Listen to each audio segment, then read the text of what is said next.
नमस्कार दोस्तों, स्वागत है आपका तिवारी एकेडमी में।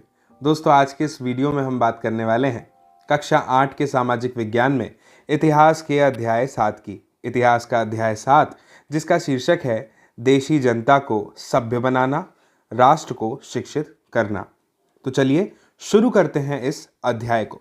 दोस्तों, इस अध्याय के पहले पृष्ठ के पहले पैराग्राफ में हमें यह बताया गया है कि हम पिछले अध्यायों में यह देख चुके हैं कि ब्रिटिश शासन के कारण यहाँ के जो राजा थे ना और जो नवाब थे, कहाँ के, हमारे भारत के, और किसान, आदिवासी, इन पर किस किस तरह से अलग अलग प्रभाव पड़े, है ना। हमने कितनी सारी चीज़ों के बारे में जाना पिछले अध्यायों में।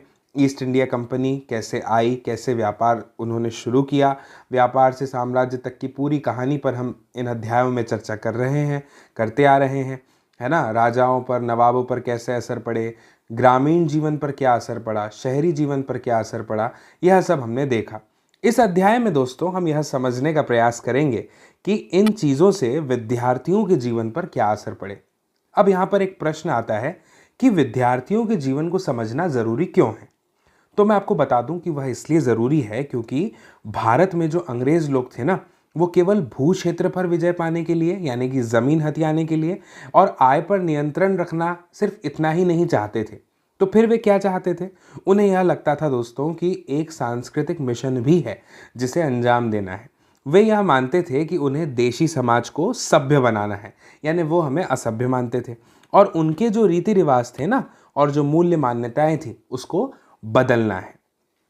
ठीक है, तो इसलिए कौन कौन से बदलाव लाए जाने थे? भारतीयों को शिक्षित यानी सभ्य और अंग्रेजों की सोच के मुताबिक अच्छी प्रजा बनाने के लिए कौन से कदम उठाए जाने थे? इन सभी महत्वपूर्ण सवालों के जवाब अंग्रेजों के पास भी नहीं थे। इन सवालों पर कई दशकों तक बहस चलती रही, है ना। दोस्तों, इस शीर्षक को ध्यान से देखिए। यह शीर्षक है अंग्रेज शिक्षा को किस तरह देखते थे। सबसे पहले हमें इस बात पर ध्यान देना होगा दोस्तों कि शिक्षा का जो क्षेत्र होता है ना, उसके बारे में अंग्रेज क्या सोच रहे थे। शिक्षा के जो विचार थे हमें आज जितने सरल दिखाई देते हैं ना, सहज सामान्य दिखाई देते हैं, पिछले 200 सालों में वह किस तरह से विकसित हुए। इस पड़ताल के दौरान, इस जांच के दौरान हम इस बात पर भी इस अध्याय में दोस्तों विचार करेंगे कि भारतीयों ने ब्रिटिश विचारों पर कैसी प्रतिक्रियाएं दी और इस बारे में अंग्रेजों के विचार किस तरह विकसित हुए कि भारतीयों को कैसे पढ़ाया जाए आदि। यह सब कुछ पूरे विस्तार से हम इस अध्याय में जानने वाले हैं। तो शुरू करते हैं दोस्तों प्राच्यवाद की परंपरा के साथ में। आपने यह शब्द शायद पहले सुना हो, प्राच्यवादी। मैं आपको बता देता हूं कि इसका अर्थ क्या होता है। दोस्तों, प्राच्यवादी का अर्थ होता है एशिया की भाषा और संस्कृति का गहन ज्ञान रखने वाले लोग, यानी ऐसे लोग जिन्हें एशिया की भाषा और यहाँ की संस्कृति का गहन ज्ञान है, गंभीर ज्ञान है, ठीक है ना, वह कहलाते हैं प्राच्यवादी। तो हमें जिस शीर्षक को पढ़ना है वो है प्राच्यवाद की परंपरा। दोस्तों, 1783 की अगर हम बात करें ना, तो इस समय एक शख्स जो है वो कलकत्ता आए थे। इन शख्स का नाम याद रखिएगा, विलियम जोन्स। ठीक है, अब क्यों आए थे ये? क्योंकि जो ईस्ट इंडिया कंपनी थी ना, उसने सुप्रीम कोर्ट की जो स्थापना करी थी, उस सुप्रीम कोर्ट के इन्हें जूनियर जज के पद पर तैनात किया गया था, यानी ये उस सुप्रीम कोर्ट के जूनियर जज थे। मैं आपको इनके बारे में एक बात बता दूं, विलियम जोन्स के बारे में, कि ये सिर्फ कानून के ही जानकार नहीं थे, है ना, कानून के तो ये माहिर थे ही, लेकिन इसके साथ साथ ये एक भाषाविद भी थे। समझते हैं कि भाषाविद का अर्थ क्या होता है। दोस्तों, भाषाविद का अर्थ होता है एक ऐसा व्यक्ति जो कई भाषाओं का जानकार और विद्यार्थी होता है, उसे कहा जाता है भाषाविद। ठीक है, तो अगर हम बात करें ना विलियम जोन्स की, तो ध्यान से समझिएगा। ये ऑक्सफोर्ड में ग्रीक और लैटिन का अध्ययन इन्होंने किया था। फ्रेंच और अंग्रेजी भी ये जानते थे, 4 भाषाएं तो यहीं पे हो गई। और इनके एक दोस्त थे, उनसे इन्होंने अरबी सीखने के अलावा फारसी भी सीख ली थी, यानी 6 भाषाओं के ये जानकार थे। और कलकत्ता में आने के बाद ये रोज़ाना घंटों संस्कृत विद्वानों के साथ बैठकर उनसे संस्कृत की बारीकियों को समझते थे। ज्ञान प्राप्त करते थे और उसकी व्याकरण और संस्कृत काव्यों का अध्ययन करने लग गए थे। कौन? William Jones. दोस्तों कुछ ही समय में इन्हें यह पता चला कि कानून, दर्शन, धर्म, राजनीति, नैतिकता, अंकगणित, चिकित्सा विज्ञान, अन्य विज्ञानों की प्राचीन भारतीय पुस्तकें क्या बताना चाह रही है। यानी हम ऐसा कह सकते हैं कि इन्होंने उसका अध्ययन शुरू कर दिया था। इस चित्र को ध्यान से देखिए, ये चित्र है हेनरी टॉमस कोलब्रुक का। अब इनका जिक्र हम यहाँ पर क्यों कर रहे हैं?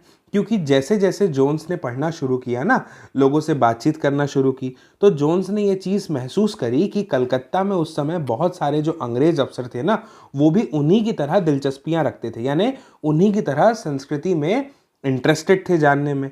और हेनरी टॉमस कोलब्रुक और नेथेनियल हॉलहेड जो थे, इन्होंने भी भारतीय भाषाएं सीखकर संस्कृत और फारसी रचनाओं को अंग्रेजी में अनुवाद करना शुरू कर चुके थे।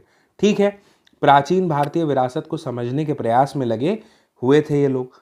और इन लोगों के साथ मिलकर जोन्स ने दोस्तों एशियाटिक सोसाइटी ऑफ बंगाल का गठन किया। आप ये बात याद रखिएगा कि विलियम जोन्स ने एशियाटिक सोसाइटी ऑफ बंगाल का गठन किया और एशियाटिक रिसर्च नामक शोध पत्रिका का प्रकाशन भी शुरू कर दिया। जोन्स और कोलब्रुक जो थे ना दोस्तों, ये भारत के प्रति एक खास तरह का रवैया रखते थे, नजरिया रखते थे।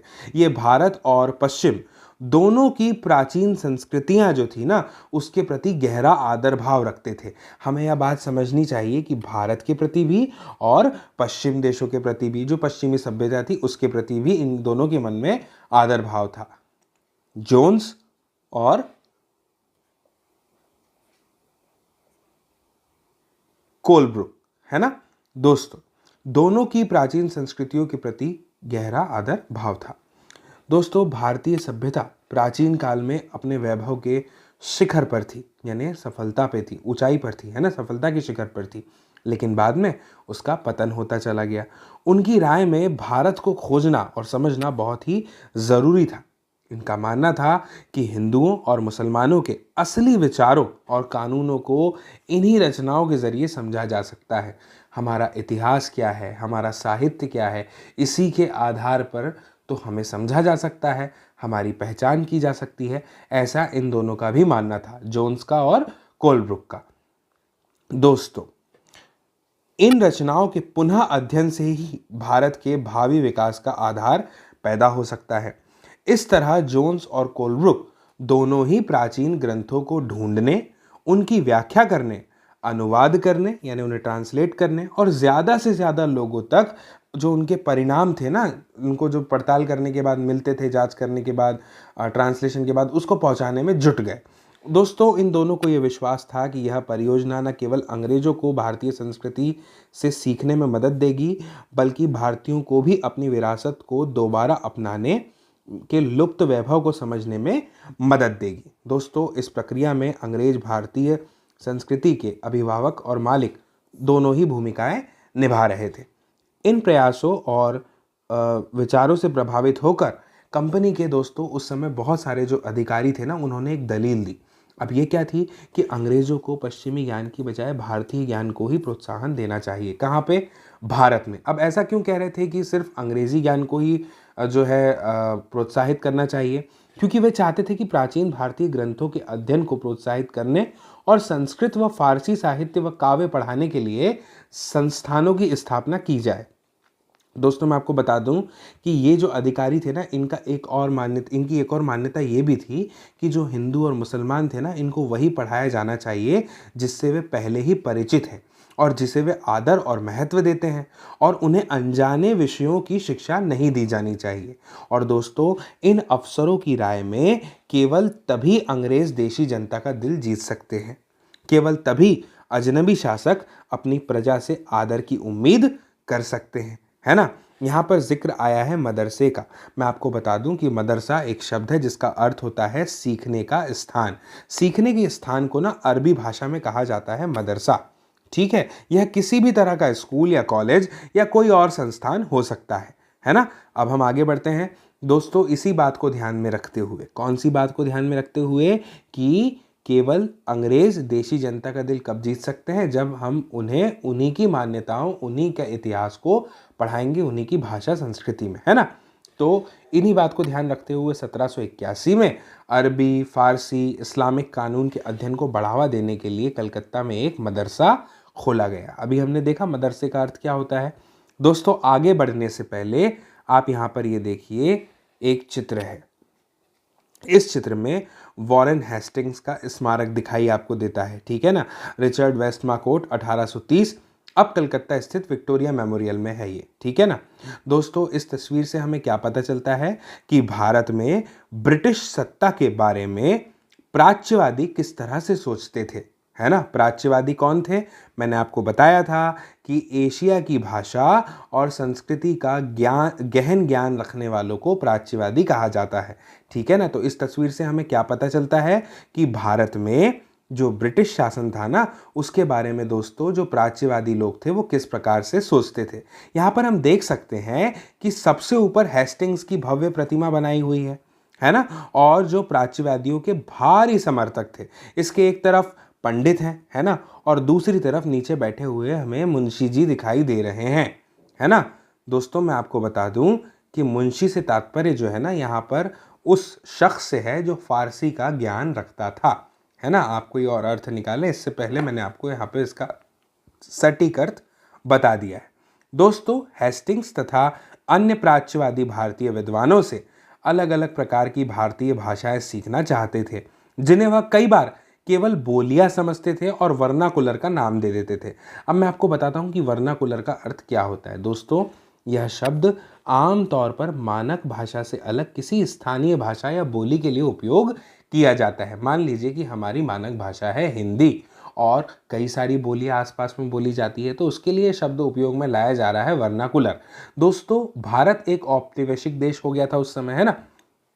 तो भारत जैसे औपनिवेशिक देशों में अंग्रेज जो रोजमर्रा में इस्तेमाल की स्थानीय भाषाओं और साम्राज्यवादी शासकों की भाषा होती थी, उसमें अंग्रेजों के बीच फर्क को चिन्हित करते थे और इस फर्क को बताने के लिए वर्नाकुलर शब्द का उपयोग करते थे, ठीक है। उम्मीद है कि आपको मेरी बात समझ में आ रही होगी। स्थानीय रीति रिवाजों और कानून के बारे में जानना चाहते थे और प्राचीन ग्रंथों के अनुवाद और व्याख्या में मदद चाहते थे। दोस्तों मैं आपको बता दूं कि ये जो वॉरेन हेस्टिंग्स है ना, इनने पहल करके कलकत्ता मदरसे की स्थापना की और उनका विश्वास था कि यहाँ के प्राचीन रीति रिवाज और यहाँ की ज्ञान संपदा ही भारत में ब्रिटिश शासन के आधार होने चाहिए। दोस्तों समय आता है 1791।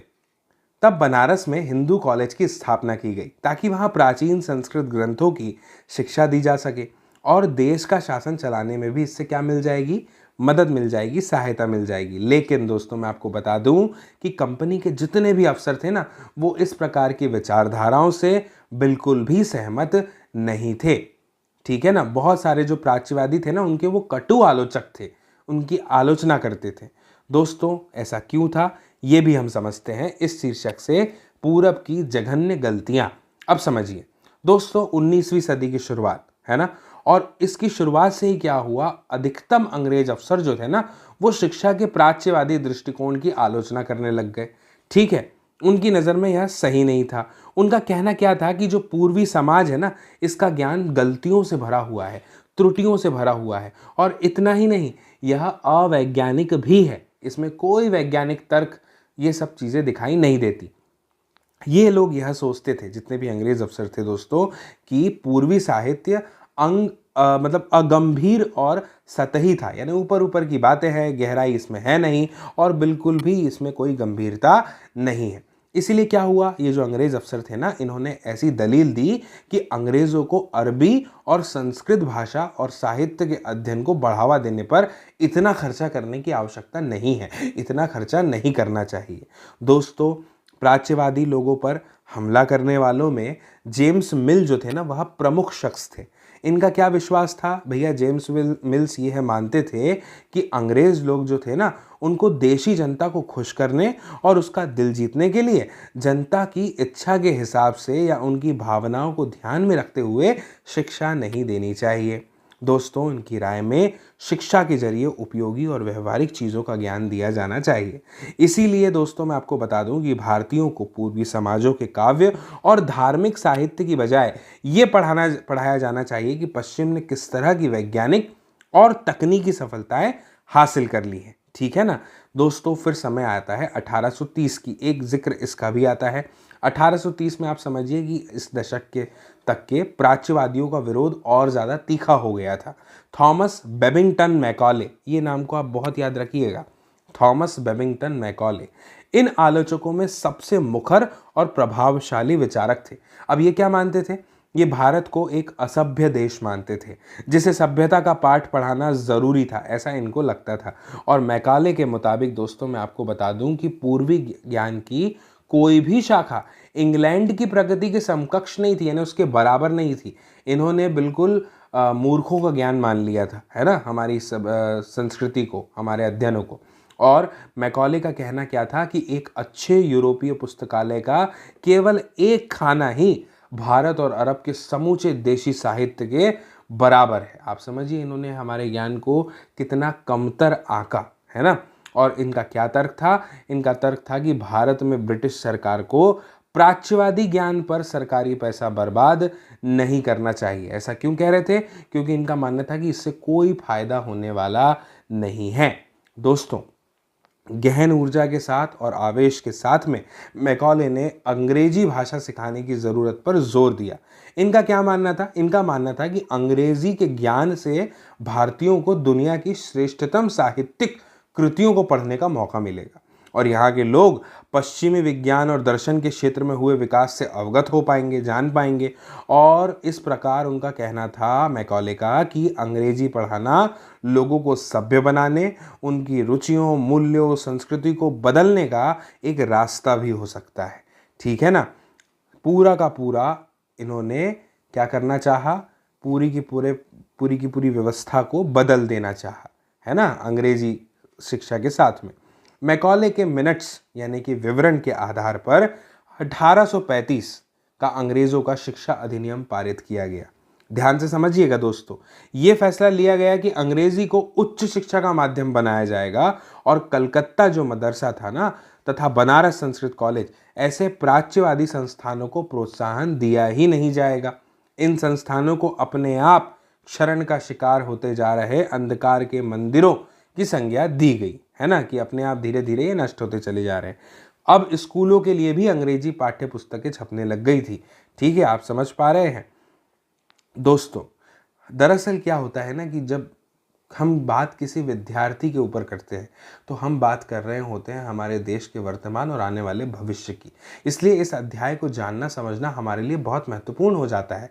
तो आप इसे एक कहानी की तरह तो समझिए ही समझिए, लेकिन इसे अपनी कहानी के तौर पर भी समझिए। ठीक है ना, क्योंकि आज हम जो भी हैं, जो भी हमारा वर्तमान है, वो हमारे इसी भूतकाल की, इसी इतिहास की देन है। ठीक है, तो आप बहुत ध्यान से समझिएगा, बहुत इंटरेस्ट के साथ में। ठीक है ना। अब इससे पहले कि मैं आगे बढ़ के आपको बताऊं व्यवसाय के लिए शिक्षा शीर्षक के अंतर्गत कहानी क्या है, पहले हम ये जानकारी को समझ लेते हैं। ज्ञानियों की भाषा। ज्ञानियों की भाषा, अंग्रेजी पढ़ाने की जरूरत पर जोर देते हुए मैकॉले ने क्या कहा था, सुनिएगा।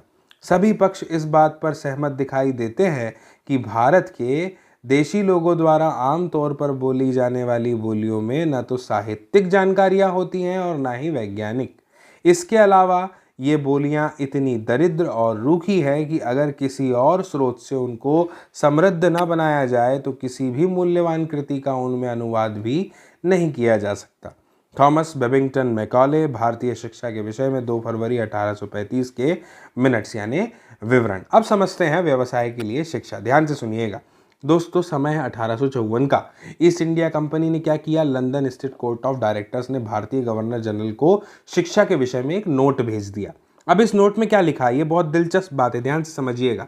कंपनी का एक नियंत्रण मंडल है, ठीक है ना, और इसके अध्यक्ष हैं चार्ल्स वुड। समझिए, इनके नाम से जारी किए गए इस संदेश को वुड का नीति पत्र कहा जाता है। इसे वुड्स डिस्पैच के नाम से भी जाना जाता है, आप याद रखिएगा दोस्तों। ये एक तरह का डॉक्यूमेंट है, दस्तावेज है, और इसमें भारत में जो शिक्षा नीति लागू करने वाले हैं ना, उसकी रूपरेखा को स्पष्ट किया गया है और एक बार फिर से दोहराया गया है कि जो प्राच्यवादी ज्ञान के स्थान है उस पर यूरोपीय शिक्षा को अपनाने से कितने व्यवहारिक लाभ प्राप्त होंगे। यह तरीका ही है इन लोगों के काम करने का कि यह फायदे गिनाते हैं, लाभ बताते थे। ठीक है, तो अब वो क्या थे वो समझिए। इस दस्तावेज में यूरोपीय शिक्षा का एक व्यवहारिक लाभ आर्थिक क्षेत्र में बताया गया था।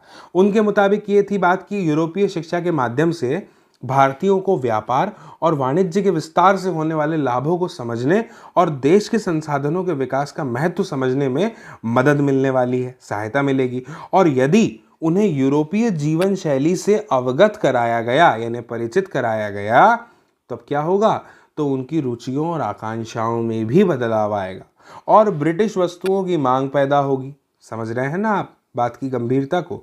ब्रिटिश वस्तुओं की मांग पैदा होगी क्योंकि तब यहाँ के लोग यूरोप में बनी चीज़ों को अपनाना और खरीदना शुरू कर देंगे। सोचिए दोस्तों, वुड के इस नीति पत्र में एक तर्क और दिया गया। वो क्या था कि यूरोपीय शिक्षा से भारतीयों के नैतिक चरित्र का उत्थान होगा। ठीक है, इससे वे ज़्यादा सत्यवादी और ईमानदार बन जाएंगे और फलस्वरूप कंपनी के पास भरोसेमंद कर्मचारियों की कमी नहीं रहेगी।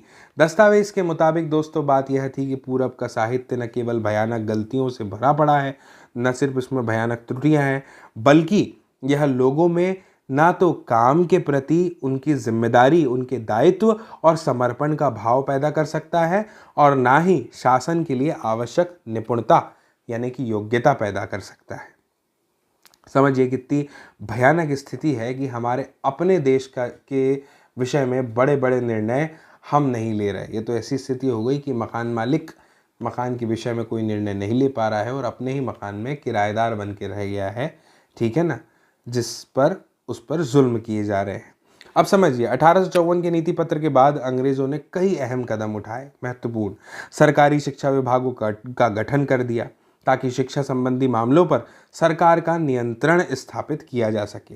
अब कहानी क्या हो रही है कि विद्यालयी जो शिक्षा है उसकी व्यवस्था विकसित करने के लिए भी कदम उठाए गए। 1857 में जब मेरठ और दिल्ली में सिपाही विद्रोह कर रहे थे ना, तो उसी समय कलकत्ता, मद्रास और बंबई विश्वविद्यालयों की स्थापना की जा रही थी। हमने पिछले अध्याय में ये पढ़ा था है ना, 1857 की क्रांति।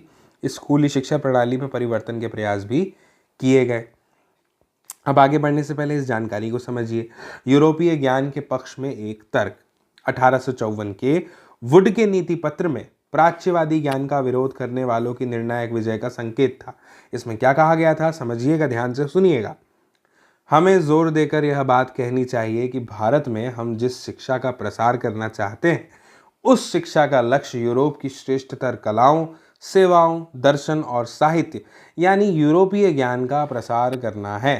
ठीक है ना, मुझे उम्मीद है आप बात समझ पा रहे होंगे। इस चित्र को ध्यान से देखिए। ठीक है, 19वीं सदी में बंबई विश्वविद्यालय का यह चित्र है।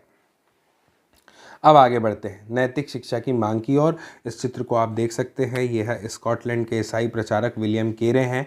इनने सेरामपुर मिशन की स्थापना में मदद करी थी। अब समझिए 19वीं सदी का समय है, भारत में सक्रिय ईसाई प्रचारक हैं और ये व्यवहारिक शिक्षा के पक्ष में जितने भी तर्क दिए जा रहे हैं इनका विरोध कर रहे हैं। ठीक है, इनका क्या मानना है? इन लोगों का मानना है कि शिक्षा का उद्देश्य लोगों के नैतिक चरित्र में सुधार लाना होता है। ठीक है, यानी उनकी पर्सनालिटी डेवलपमेंट, मतलब जो नैतिक मूल्य होते हैं ना, मोरल वैल्यूज़, उसको इंक्रीज करना होता है। और नैतिकता का जो उत्थान है ना, ये केवल कब संभव है? जब उन्हें ईसाई शिक्षा दी जाए। ईसाई शिक्षा के जरिए ही यह संभव है। दोस्तों 1813 तक ईस्ट इंडिया कंपनी भारत में प्रचारक गतिविधियों के विरुद्ध थी। ठीक है ना, किसी भी तरह की प्रचारक गतिविधियां वो नहीं चाहती थी। कंपनी को इस बात का डर था कि जो प्रचारक थे ना, उनकी गतिविधियों की वजह से जो स्थानीय जनता है आसपास की, उनके बीच में असंतोष का माहौल पैदा हो जाएगा और लोग क्या करेंगे, भारत में अंग्रेजों की जो उपस्थिति है इसको शक की नज़र से देखने लगेंगे। दोस्तों ब्रिटिश नियंत्रण वाले जितने भी भू क्षेत्र थे उसमें अपनी संस्थाएं न खोल पाने की वजह से जो प्रचारक लोग थे उन्होंने अंततः क्या किया, सेरामपुर में अपना एक मिशन खोला। अब यह क्या था? यह इलाका डेनिश ईस्ट इंडिया कंपनी के नियंत्रण में आता था और वर्ष 1800 में एक छापाखाना लगाया गया था और 1818 में एक कॉलेज खोला गया। दोस्तों 19वीं सदी के दौरान पूरे भारत में प्रचारक स्कूल खोले चले गए, मतलब खुलते चले गए। परंतु 1857 के बाद भारत की ब्रिटिश सरकार प्रचारक शिक्षा को प्रत्यक्ष सहायता देने में आनाकानी करने लग गई और सरकार को लगता था कि स्थानीय रीति रिवाजों, व्यवहारों, मूल्य मान्यताओं, धार्मिक विचारों से किसी भी तरह की छेड़छाड़ देशी लोगों को भड़का सकती है। कब हुआ ये? 1857 की क्रांति के बाद में कलकत्ता के पास जो हुगली नदी है ना, उसके तट पर स्थित है यह कॉलेज, श्रीरामपुर कॉलेज, देख सकते हैं आप। चलिए आगे बढ़ते हैं और अब इस शीर्षक को समझते हैं जो है स्थानीय पाठशालाओं का क्या हुआ। समझिएगा कि उस समय स्थानीय पाठशालाएं भी तो होती होंगी, है ना। अब देखिए यहाँ पर कितना अच्छा प्रश्न हमसे पूछा गया है कि क्या हमें इस बात का ज़रा भी अंदाज़ा है कि अंग्रेज़ों से पहले बच्चे किस तरह पढ़ाई करते थे, बच्चों को किस तरह से पढ़ाया जाता था। क्या कभी हमने यह सोचा है कि उस समय बच्चे स्कूल जाते भी थे या नहीं जाते थे, और अगर स्कूल थे तो ब्रिटिश शासन के तहत उनका क्या हुआ, जब ब्रिटिश शासन आ गया तो फिर उन स्कूलों का क्या हुआ। इन 3 महत्वपूर्ण प्रश्नों के उत्तर हमें अब मिलने वाले हैं, तो ध्यान से समझिएगा। उससे पहले आप इस चित्र को देखिए, ये एक ग्रामीण पाठशाला का चित्र है दोस्तों। यहाँ पर फ्रांसवा सॉल्विन नामक एक डच पेंटर द्वारा यह चित्र बनाया गया है, और फ्रांसवा जो है ना वो 18वीं सदी के आखिर में भारत आए थे।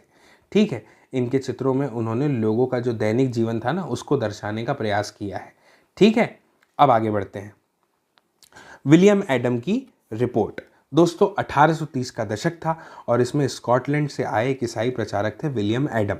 इन्होंने क्या किया कि बंगाल और बिहार के जो जिले थे ना उनका दौरा किया, और कंपनी ने क्या किया, जितने भी देशी स्कूल थे ना उसमें शिक्षा की जो प्रगति हो रही है उस पर रिपोर्ट तैयार करने का जिम्मा विलियम एडम को सौंप दिया। अब एडम ने क्या किया, एक रिपोर्ट तैयार की और वो बहुत ही दिलचस्प थी। कैसे? एडम ने ये पाया कि बंगाल और बिहार में 1 लाख से ज़्यादा पाठशालाएं हैं। कितनी पाठशालाएं हैं बंगाल बिहार में? 1 लाख से अधिक। दिलचस्प बात तब हो जाती है कि यहाँ पर 20 से ज़्यादा विद्यार्थी नहीं होते थे, छोटे छोटे जो केंद्र हुआ करते थे उनमें, लेकिन फिर भी इन पाठशालाओं में पढ़ने वाले बच्चों की कुल संख्या काफ़ी बड़ी थी। कितनी थी? 1 लाख। जो ये पाठशालाएं हैं इनमें 20 लाख से भी ज़्यादा विद्यार्थी पढ़ रहे थे। समझ रहे हैं आप दोस्तों? ये पाठशालाएं संपन्न लोगों या स्थानीय समुदाय जो होते थे ना उनके द्वारा ही चलाई जा रही थी। कई पाठशालाएं स्वयं गुरुओं के द्वारा प्रारंभ की गई थी। शिक्षा का तरीका बहुत ही लचीला हुआ करता था।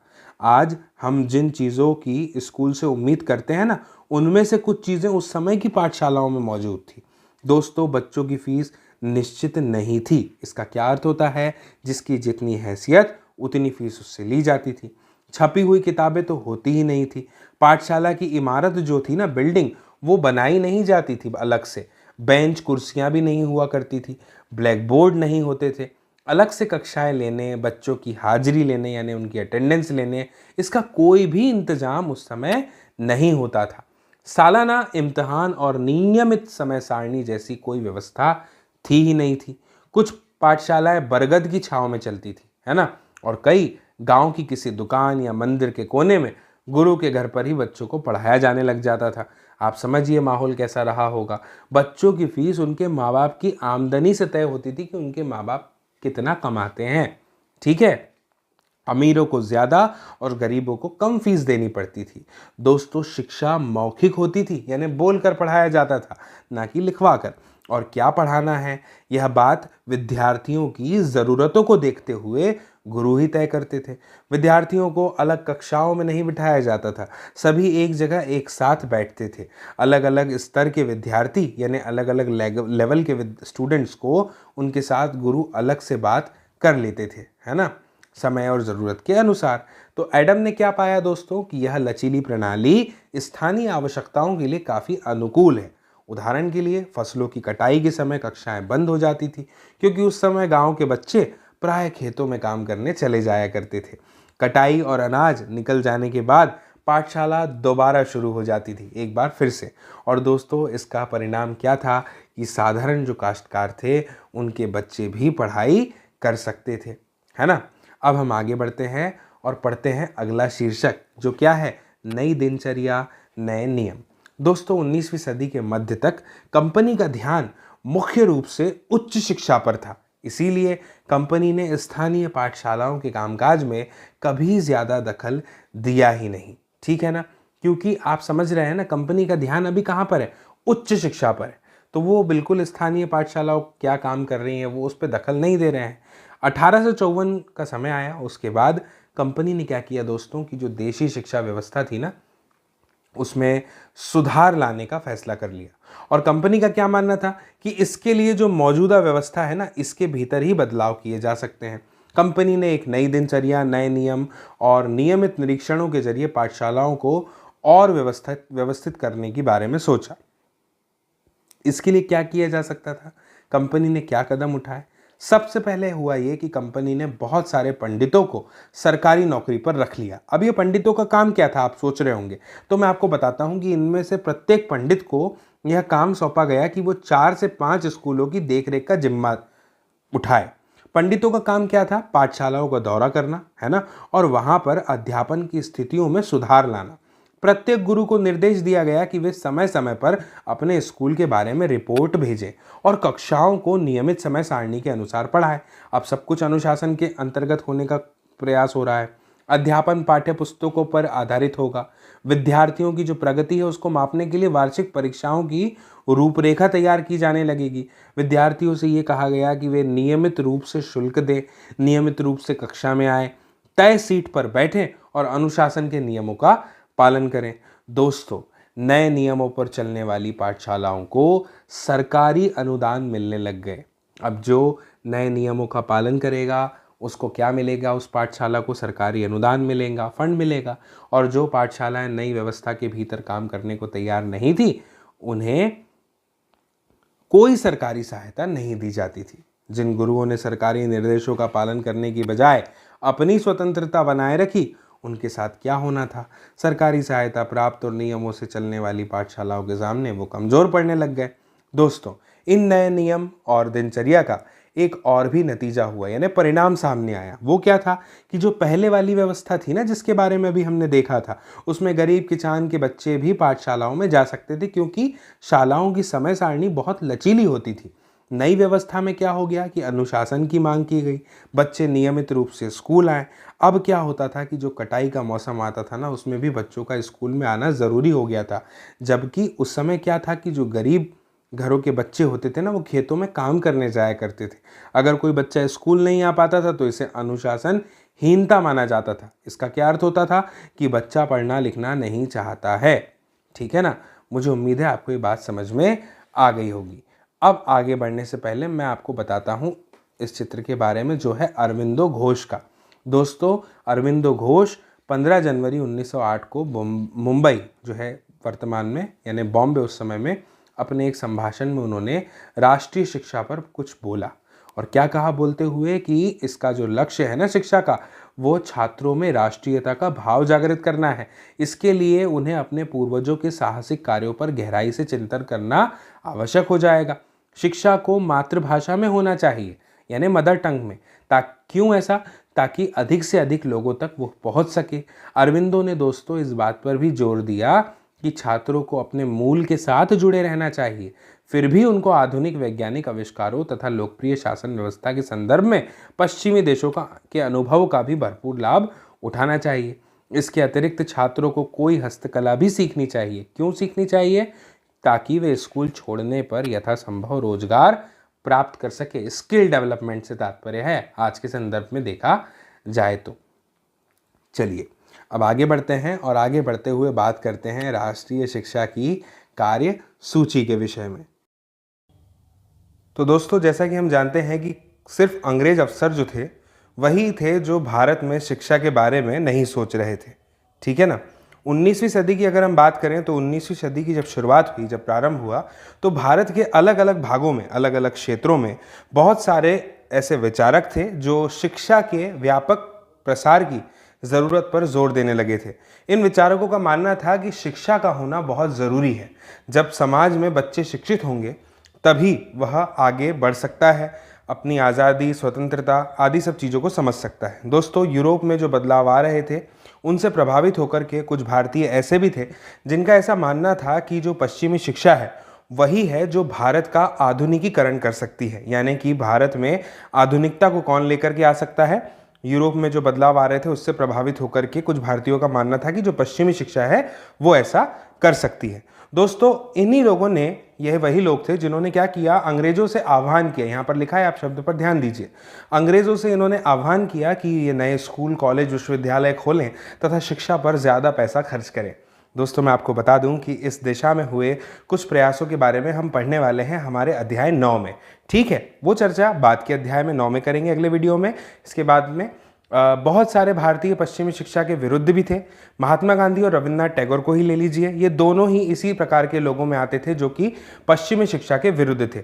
अब इन दोनों का क्या कहना था, इसे समझते हैं। इस शीर्षक को देखिए, अंग्रेजी शिक्षा ने हमें गुलाम बना दिया है। दोस्तों महात्मा गांधी, कौन नहीं जानता, हमारे राष्ट्रपिता हैं। इनका कहना था कि औपनिवेशिक शिक्षा ने भारतीयों के यानी भारतीय लोगों के मस्तिष्क में हीनता का बोध पैदा कर दिया है। ऐसा वो क्यों कह रहे थे? क्योंकि गांधी जी को ऐसा लगता था कि हम अपने आप को कम आंकने लग गए हैं जब से हमने पाश्चात्य शिक्षा का अनुसरण करना शुरू किया है। ये उस समय की बात है दोस्तों। इसके प्रभाव में आकर यहाँ के जो लोग थे ना, वो पश्चिमी सभ्यता को श्रेष्ठतर मानने लग गए हैं और अपनी ही संस्कृति के प्रति उनका गौरव भाव जो है वो नष्ट हो गया है। ऐसा कौन मानना था, किसका मानना था? राष्ट्रपिता महात्मा गांधी का। दोस्तों महात्मा गांधी ने कहा था कि इस शिक्षा में विष भरा है, यानी जहर भरा हुआ है, ये पापपूर्ण है। आप शब्दों पर ध्यान दीजिए। इसने भारतीयों को दास बना दिया है, इसने लोगों पर प्रभाव डाला है और उनके मुताबिक पश्चिम से अभिभूत, पश्चिम से आने वाली हर चीज़ की प्रशंसा करने वाले, इन संस्थानों में पढ़ने वाले भारतीय ब्रिटिश शासन को पसंद करने लग गए थे। जो भी उन स्कूल, कॉलेजेस, महाविद्यालयों में पढ़ता था, वे सभी लोग यूरोप की या मैं कहूँ कि पश्चिमी चीज़ों पर जो है उसकी प्रशंसा करने लग गए थे। ठीक है ना। और महात्मा गांधी एक ऐसी शिक्षा के पक्षधर थे जो कि भारतीयों के अंदर क्या करे, प्रतिष्ठा और स्वाभिमान का जो भाव था ना, उसको पुनर्जीवित कर सके। दोस्तों मैं आपको बता दूं कि राष्ट्रीय आंदोलन के समय उन्होंने विद्यार्थियों से आह्वान किया। किसने? महात्मा गांधी ने। क्या आह्वान किया? कि वे शिक्षा संस्थानों को छोड़ दें।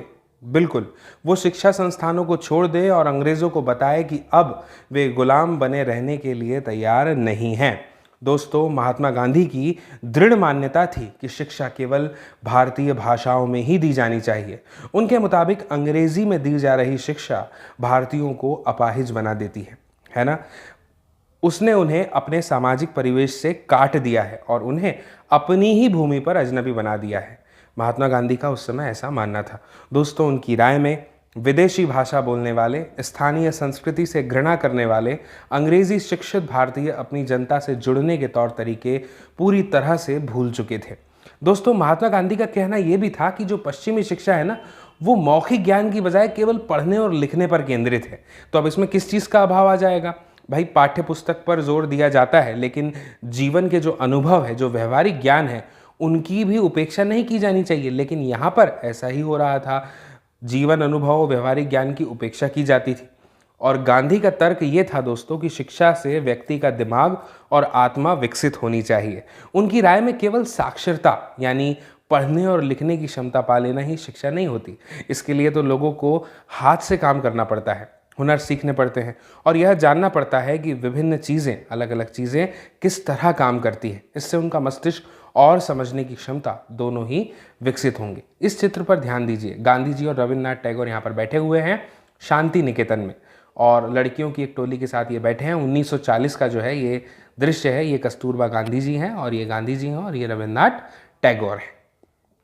दोस्तों अब महात्मा गांधी ने जो लिखा स्रोत 3 में मैं आपके सामने शब्दशः पढ़ना चाहता हूँ, आप समझने की कोशिश कीजिएगा। साक्षरता ही शिक्षा नहीं है। शिक्षा से मेरा मतलब इस बात से है कि बालक और मनुष्य के देह, मस्तिष्क और भावना के श्रेष्ठ तत्वों को सामने लाया जाए। साक्षरता न तो शिक्षा का अंत है और ना ही उसकी शुरुआत। यह तो केवल एक साधन है जिसके जरिए पुरुषों और महिलाओं को शिक्षा दी जा सकती है। साक्षरता अपने आप में शिक्षा नहीं होती।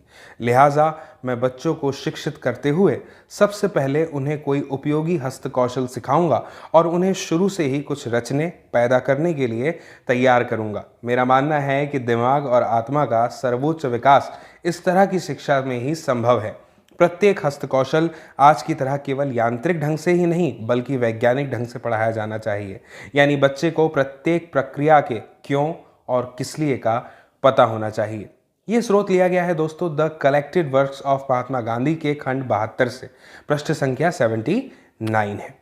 मुझे उम्मीद है कि आपको गांधी जी की विचारधारा समझ में आ रही होगी। दोस्तों, जैसे जैसे राष्ट्रीय भावना बढ़ती चली गई, यानी उसका प्रसार हुआ, तो बहुत सारे ऐसे दूसरे विचारक भी थे जो ऐसी राष्ट्रीय शिक्षा प्रणाली के बारे में सोचने लगे जो अंग्रेजों द्वारा स्थापित की गई व्यवस्था से आमूल तौर पर भिन्न होनी चाहिए। अभी हमने गांधी जी की बात करी, अब हम बात करते हैं टैगोर की। टैगोर का शांति निकेतन इस शीर्षक के अंतर्गत पढ़ते हैं, लेकिन ये पढ़ने से पहले मैं आपका ध्यान आकर्षित करना चाहता हूं इस चित्र की ओर। शांति निकेतन में एक कक्षा चल रही है।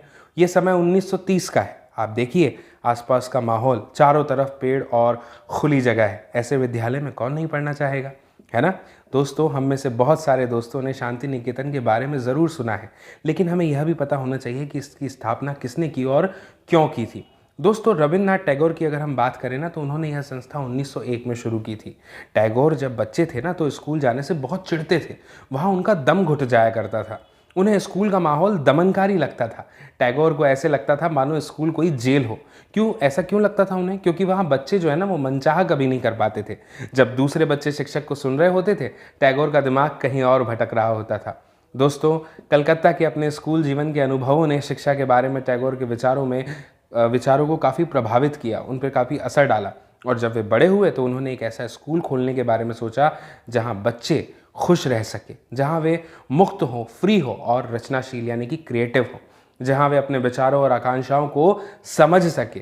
ठीक है ना, क्या, क्यों, किस लिए, याद है ना गांधी जी की विचारधारा, ये सब समझ सके। दोस्तों, टैगोर को ऐसा लगता था कि बचपन का जो समय होता है ना, वो अपने आप में सीखने का समय होना चाहिए।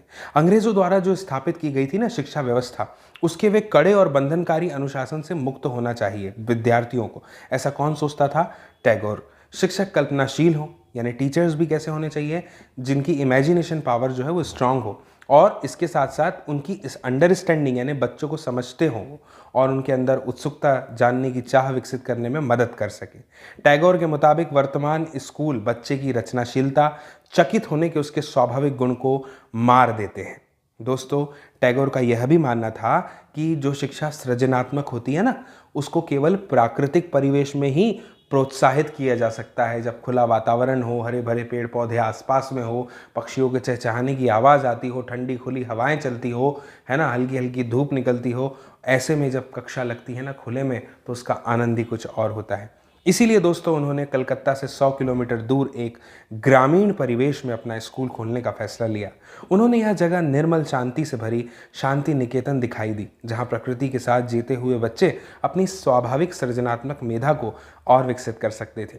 बहुत सारे मामलों में टैगोर और महात्मा गांधी शिक्षा के बारे में कमोबेश एक जैसी राय रखते थे, लेकिन दोनों के बीच अपने फर्क भी थे।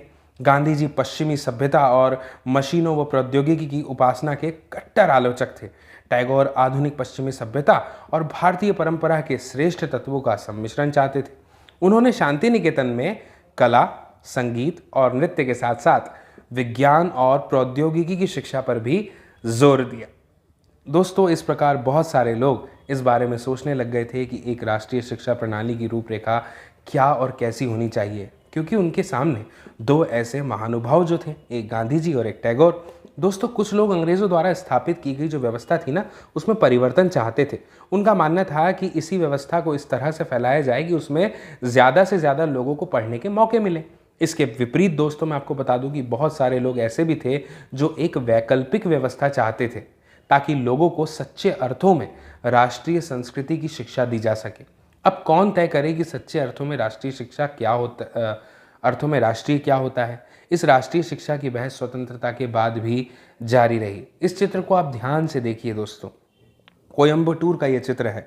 वहाँ के एक प्रचारक स्कूल में बच्चे खेल रहे हैं। 20वीं सदी का प्रारंभ हो चुका था, तब का ये चित्र है। 19वीं सदी के मध्य तक ईसाई प्रचारक और भारतीय सुधारवादी संगठन लड़कियों के लिए स्कूल खोलने लग गए थे।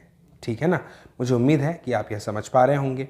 अब हम दोस्तों इस अध्याय के एक अलग सेगमेंट पे पहुंच गए हैं, जो है अन्यत्र। इसमें हम देखने वाले हैं सभ्य करने के लिए शिक्षा, इस शीर्षक को समझने की कोशिश। दोस्तों, 1870 में क्या हुआ? शिक्षा अधिनियम लागू हुआ, और होने तक जो आम तौर पर पूरी आबादी के लिए व्यापक शिक्षा व्यवस्था तो थी नहीं, है ना, हमने पूरे अध्याय में यही देखा। बाल मजदूरी बहुत बड़े पैमाने पर थी, इसलिए गरीब अपने बच्चों को स्कूल नहीं भेज पाते थे, है ना। और परिवार पालने के लिए उनकी आय बहुत ही महत्वपूर्ण थी। स्कूल भी बहुत कम थे, ज़्यादातर स्कूल चर्च या रईसों द्वारा स्थापित किए गए थे। शिक्षा अधिनियम लागू होने के बाद सरकार ने नए नए स्कूल खोलने शुरू किए और अनिवार्य शिक्षा का प्रावधान किया। टॉमस आर्नोल्ड उस दौर के सबसे महत्वपूर्ण शैक्षणिक विचारकों में से दोस्तों एक थे। रग्बी नामक एक प्राइवेट स्कूल के मुख्य वो अध्यापक भी थे। कौन, किसकी बात कर रहा हूं मैं? टॉमस आर्नोल्ड की। दोस्तों, माध्यमिक स्कूल की पाठ्य चर्चा में 2000 साल पुरानी ग्रीक और रोमन शास्त्रीय कृतियों के विस्तृत अध्ययन की हिमायत करते हुए टॉमस ने क्या कहा कि मुझे हमेशा ऐसा प्रतीत हुआ कि हमारे अंग्रेजी स्कूलों में जो अध्ययन क्रम अपनाया जाता है उसकी सबसे अच्छी बात यह है कि वह हमारे दिमाग को लगातार अतीत के बारे में सोचने के लिए प्रेरित करता है। हर रोज़ हम भाषाओं, इतिहास और कुछ साल पहले या हज़ारों साल पहले के विचारों को पढ़ते रहते हैं। दोस्तों, टॉमस आर्नोल्ड का मानना था कि शास्त्रीय कृतियों के अध्ययन से दिमाग अनुशासित होता है। वास्तव में उस काल के ज़्यादातर शिक्षाविदों की मान्यता थी कि इस तरह का अनुशासन बहुत ज़रूरी है, क्योंकि बच्चे स्वाभाविक रूप से असभ्य होते हैं और उन्हें नियंत्रित करना आवश्यक है। दोस्तों, सभ्य वयस्क के रूप में विकसित होने के लिए उन्हें मालूम होना चाहिए कि समाज में सही और गलत क्या है ना। उचित और अनुचित आचरण क्या होता है। दोस्तों, शिक्षा, खास तौर से बच्चों के दिमाग को अनुशासित करने वाली शिक्षा का मकसद उन्हें इसी मार्ग पर ले जाना था। ठीक है दोस्तों, मुझे उम्मीद है कि आपको यह अध्याय पूरी तरह से समझ में आया होगा और मेरी आपसे अपेक्षा है कि यदि यह अध्याय आपको समझ में आया है पूरी तरह से, ये वीडियो आपको समझ में आया है, तो आप इस वीडियो की लिंक को ज़रूर साझा करें, शेयर करें अपने दोस्तों, मित्रों, साथियों, सहपाठियों, परिजनों के साथ में, ताकि वे भी इस वीडियो को देख पाए, समझ पाएँ, है ना, और इस अध्याय को समझने में उन्हें आसानी हो। दोस्तों, जल्द ही मुलाकात होगी अगले अध्याय के साथ अगले वीडियो में। तब तक के लिए नमस्कार।